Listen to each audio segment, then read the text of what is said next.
کا نظام تعلیم کئی مسائل کا شکار ہے جس کی وجہ سے مطلوبہ نتائج حاصل نہیں کر پاتے ہیں، یعنی جس مقصد کے لیے نظام تعلیم بنایا گیا تھا وہ مقاصد حاصل نہیں ہو رہے۔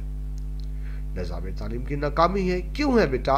اس کی کوئی ایک وجہ نہیں ہے، ایک وجہ نہیں، یاد رکھیں بیٹا، کامیابی کی کوئی ایک وجہ نہیں ہوتی، بہت سی وجوہات ہوتی ہیں۔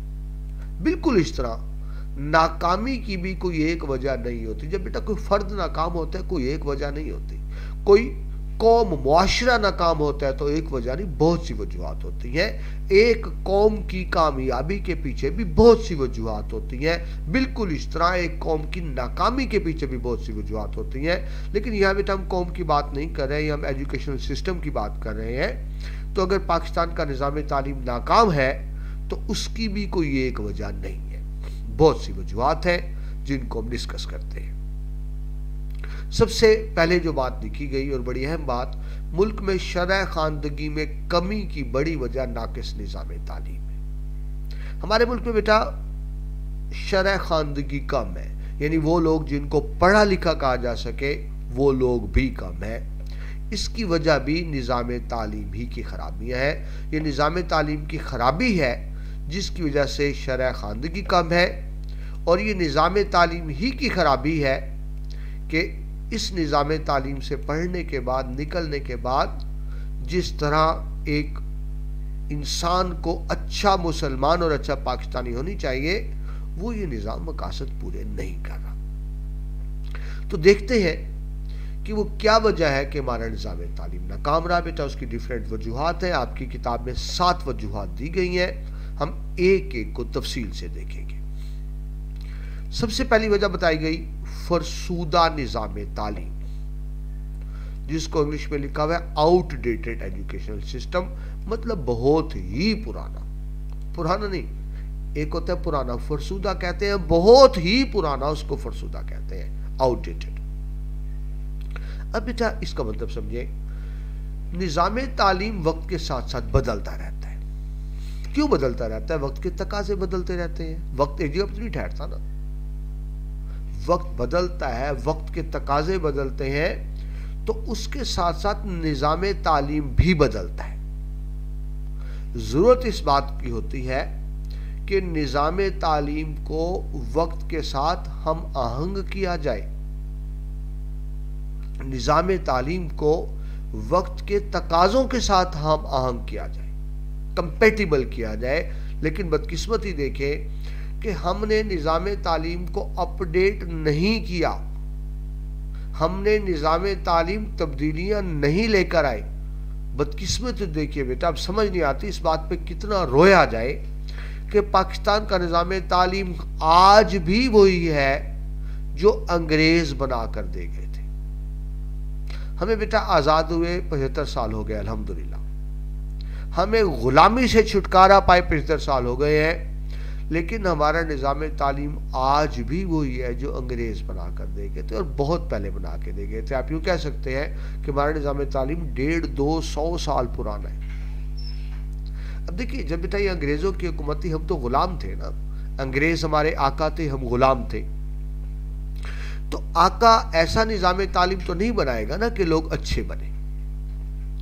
جب آقا ہوگا وہ ایسا نظام تعلیم بنائے گا کہ ان کو اچھے غلام ملے۔ دیکھیں بیٹا، آقا کو اچھے انسان نہیں چاہیے ہوتے، ذہن میں رکھیں، آقا کو تو اچھے غلام چاہیے ہوتے ہیں نا۔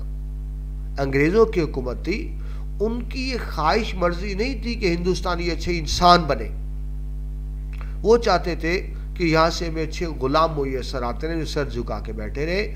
تو یہ سوچ کے نظام تعلیم بنایا تھا انہوں نے، انگریزوں نے۔ ٹھیک ہے، انگریز حاکم تھے، لیکن ہماری بدقسمتی تو دیکھیے، ہم آزاد ہونے کے بعد بھی اس نظام تعلیم سے نہیں نکل پائے۔ رزلٹ کیا نکلتا ہے؟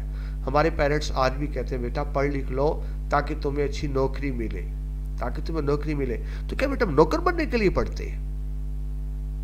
ہمارا آج بھی مقصد کیا ہے کہ اچھی تعلیم حاصل کر لو تاکہ تمہیں اچھی نوکری مل جائے، اچھی جاب مل جائے۔ تو بیٹا نوکری نوکر کو ہی تو کہتے ہیں نا۔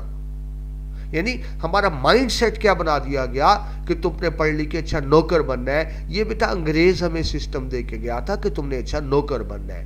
ہمارا نظام